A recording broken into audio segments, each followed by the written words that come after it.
Hello beautiful minds, welcome to achievers classes. હું છું રાહુલ રાઠોડ અને આજે આપણે શીખવાના છીએ પ્રકરણ 14 સંભાવના. તો વિદ્યાર્થી મિત્રો, આજે આપણે 14.1 શરૂ કરીએ એની પહેલા તમે લોકો ઇન્ટ્રોડક્શનનો જે વિડીયો છે એ ખાસ જોઈ લેજો, કારણ કે ઇન્ટ્રોડક્શનના વિડીયોમાં ઘણા બધા સૂત્રો અને પરીક્ષામાં પૂછાતા ઘણા બધા દાખલાઓ છે એની માહિતી મેં આપી છે. ઇન્ટ્રોડક્શનનો વિડીયો થઈ જાય એ પછી તમે 14.1 જોશો તો તમને ઘણું સરળ રહેશે. તો ચાલો આજે આપણે શરૂ કરવાના છીએ સ્વાધ્યાય 14.1. ચાલો જોઈએ આપણે સ્વાધ્યાય 14.1. તો 14.1 માં પહેલો પ્રશ્ન છે ખાલી જગ્યાઓ, અને આ 5 ખાલી જગ્યાઓ છે એમાંથી પરીક્ષામાં ઓછામાં ઓછી એક ખાલી જગ્યા તો પૂછાશે જ, બરોબર? તો આ ખાલી જગ્યાઓને ધ્યાનથી સમજજો. જો તમે ઇન્ટ્રોડક્શનનો વિડીયો જોયો હશે તો તમને આ ખાલી જગ્યા બહુ જ સરળતાથી આવડી જશે.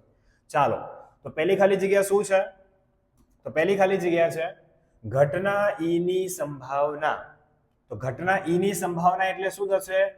P of E વત્તા ઘટના ઈ નહીં ની સંભાવના. ઈ નહીં કહે તો આપણે શું લખવાનું થાય? P of E બાર બરાબર. તો જો તમે ઇન્ટ્રોડક્શનનો વિડીયો જોયો હશે તો તમને ખબર હશે કે P of E વત્તા P of E બાર એનો સરવાળો હંમેશા કેટલો થાય? 1 થાય. એટલે અહીંયા જવાબ શું આવશે? 1 આવશે, બરોબર છે? બીજી ખાલી જગ્યા, ઉદ્ભવી ના શકે એવી ઘટનાની સંભાવના. ખાલી જગ્યા છે. ઉદ્ભવી ના શકે મતલબ, ધારો કે હું તમને ઉદાહરણ આપું કે સૂર્ય પશ્ચિમમાં ઉગે છે, તો આ ઘટના કેવી છે? જે ઉદ્ભવી શકે નહીં. તો એની સંભાવના શું થાય?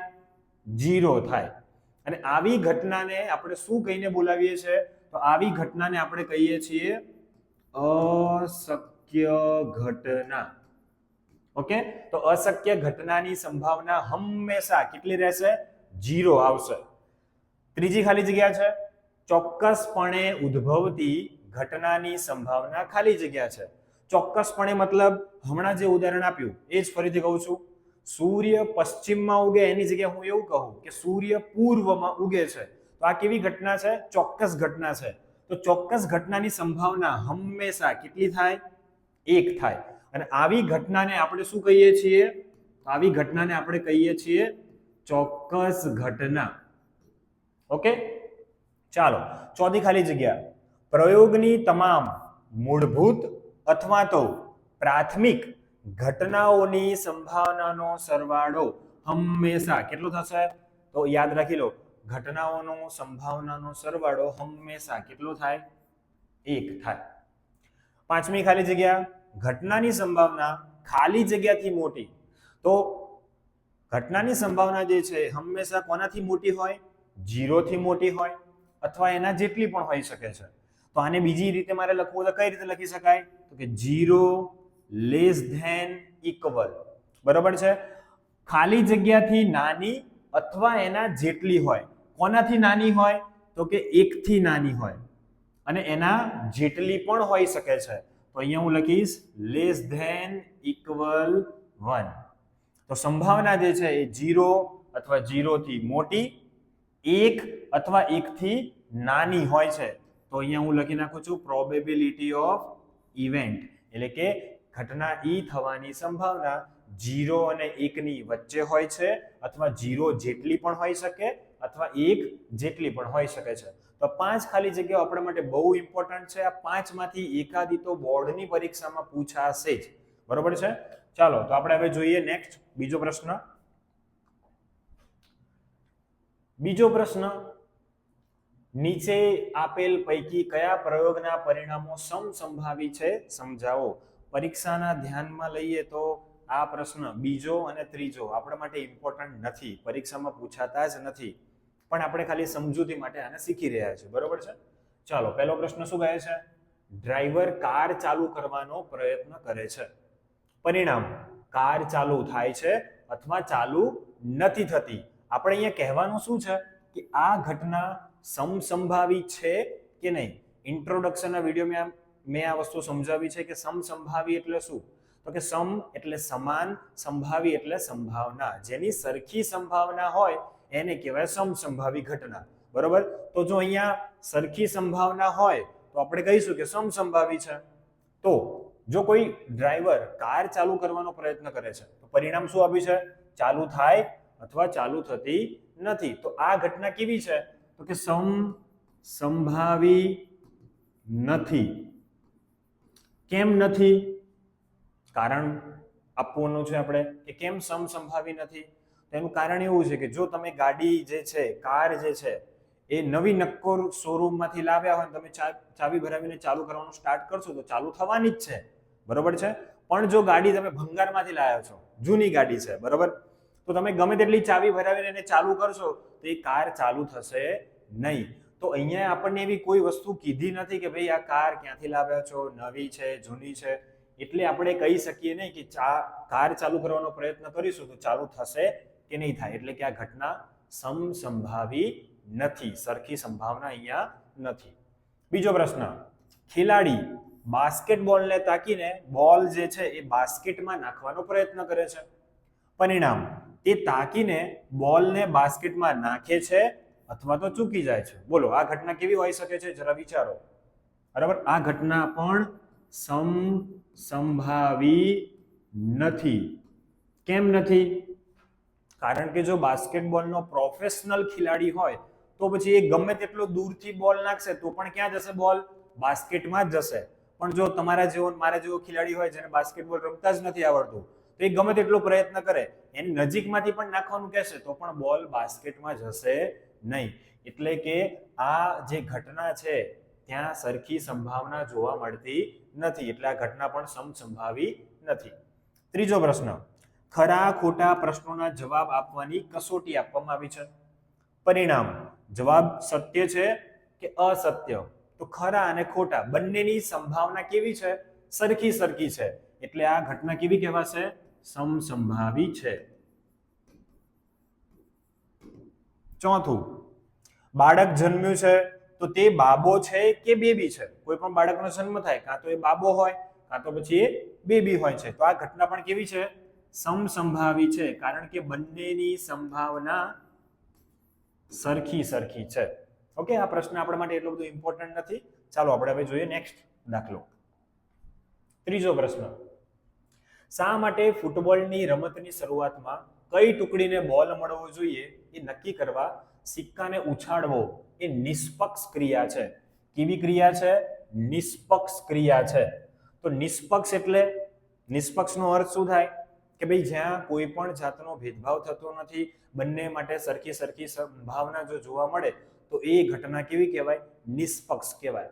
તો જો અહીંયા જવાબ મેં લખેલો છે અહીંયા ગણ કે સિક્કાને ઉછાળતા તમને કેટલા પરિણામો મળી શકે છે? 2 પરિણામ. કયા 2 પરિણામ? કાં તો છાપ આવશે કાં તો કાંટ આવશે. આ બંને પરિણામો કેવા છે? સમસંભાવી છે. બરાબર, સિક્કો ઉછાળો તો કાં છાપ આવે કાં કાંટ આવે, એ સિવાય બીજું કંઈ ન આવે. અહીંયા તમે અગાઉથી આગાહી ના કરી શકો કે ભાઈ છાપ જ આવશે અથવા કાંટ જ આવશે. બંનેમાંથી કંઈ પણ આવી શકે. એટલે બંનેની સંભાવના કેવી થઈ? સરખી થઈ. તો કોઈ પણ વ્યક્તિ સાથે તમે અહીંયા પક્ષપાત કરતા નથી, ભેદભાવ કરતા નથી. એટલા માટે અહીંયા તમે જે સિક્કો ઉછાળો છો તો કઈ ટુકડીને બોલ મળવો એ નક્કી કરવા માટે સિક્કાને ઉછાળવો એ કેવી ક્રિયા થઈ? નિષ્પક્ષ ક્રિયા છે. આમાં કોઈનો પક્ષ લેવામાં આવતો નથી. સિક્કો ઉછાળો, છાપ પણ આવી શકે છે અને કાંટ પણ આવી શકે છે. મતલબ ઘટના સમસંભાવી છે, એટલે કે નિષ્પક્ષ ક્રિયા છે. આ દાખલો પણ આપણે પરીક્ષા માટે એટલો બધો ઇમ્પોર્ટન્ટ નથી. નેક્સ્ટ દાખલો, ચોથો દાખલો. આ વિકલ્પ બહુ ઇમ્પોર્ટન્ટ છે, પરીક્ષામાં પૂછાઈ ગયેલો છે, તો ખાસ ધ્યાન આપશો. નીચેનામાંથી કયા વિકલ્પ ઘટનાની સંભાવના ન હોઈ શકે?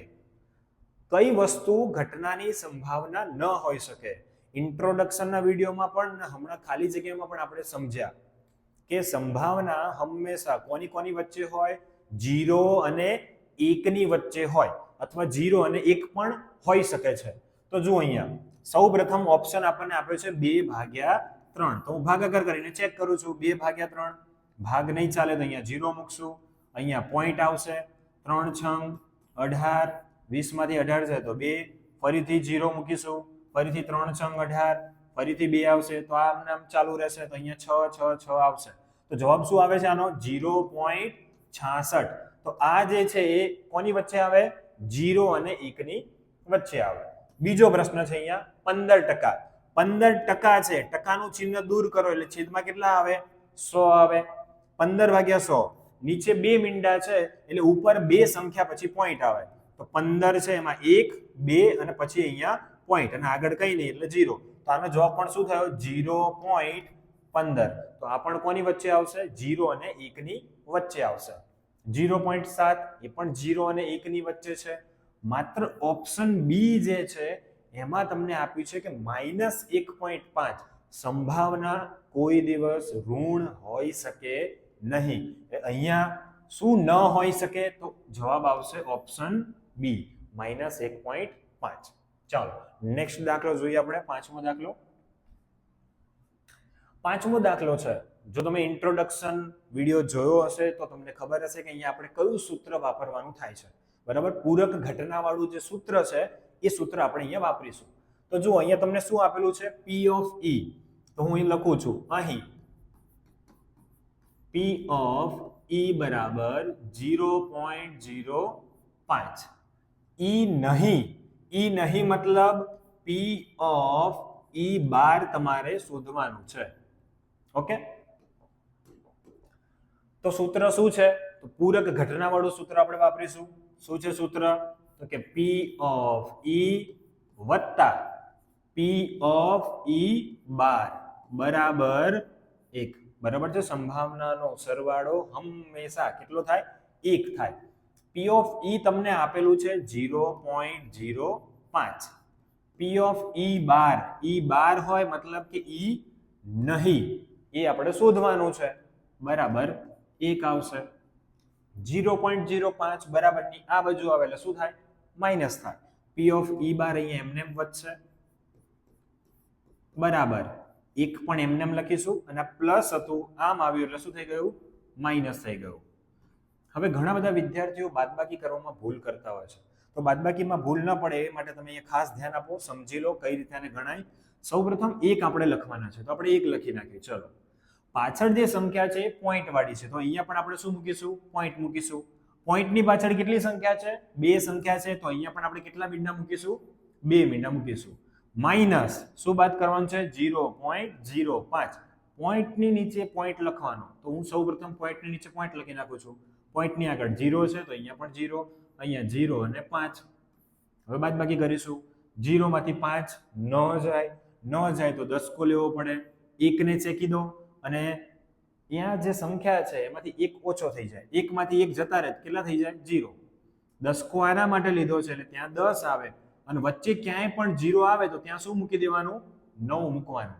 10 માંથી 5 જાય તો 5, 9 માંથી 0 જાય તો 9, પોઈન્ટની નીચે પોઈન્ટ અને 0 માંથી 0 જાય તો 0. તો જવાબ શું આવે છે આપણે અહીંયા? 0.95.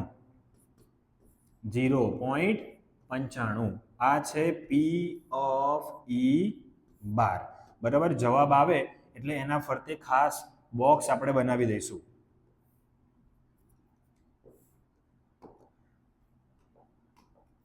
ઓકે, કોઈ પણ જવાબ આવે એના ફરતે બોક્સ ખાસ બનાવવાનું જેથી તમારો જવાબ છે એ હાઇલાઇટ થાય. બરાબર છે. ચલો, આ દાખલામાં તમને ખબર પડી ગઈ હશે. તો વિદ્યાર્થી મિત્રો, આટલે સુધી આપણે આજે જે દાખલાઓ શીખ્યા છે એની તમે વારંવાર પ્રેક્ટિસ કરશો એટલે તમને દાખલા વધુ સરળ લાગશે. અને બધા દાખલાઓ એવા છે કે જે બોર્ડની પરીક્ષામાં વારંવાર પૂછાયેલા છે. તો આજે આપણે આટલું જોઈશું. બીજું આપણે નેક્સ્ટ ટાઈમ જોઈશું. ત્યાં સુધી આવજો, ફરી મળીશું. જય હિન્દ, જય ભારત.